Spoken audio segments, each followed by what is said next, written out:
अस्सलाम नाज़रीन, मेहरान टीवी में भली कार मां मुबशर सोलंगी। सबका पहली एक नजर हेडलाइन ते।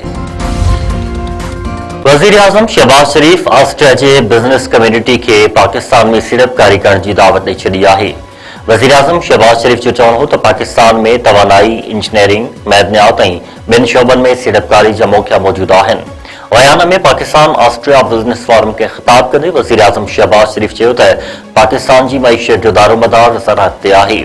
टेक्नोलॉजी की मदद से ज़राअत की तरक्की लाइ कदम खणो पिया। ज़राई शोबे में वैल्यू एडिशन लाइ ऑस्ट्रिया की सहकार की आजा कयूं था। मदनियात ऐं खाननि के शोबनि में बेतरफ़े सहकार के वधाइण चाहियूं था।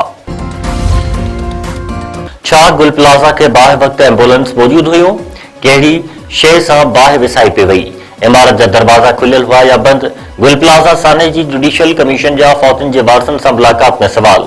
वारसन बयान ॾींदे ॿुधायो त फायर ब्रिगेड ऐं रेस्क्यू अमलो मौक़े ते मौजूद हो, पर पानी की खोट हुई।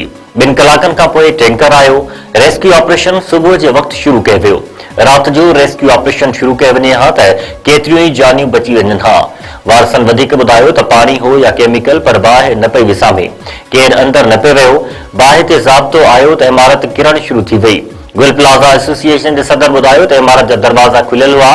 लगे थो त बाहि हादसो नाहे। हुकूमत खां सिर्फ़ इंसाफ़ चाहियूं था।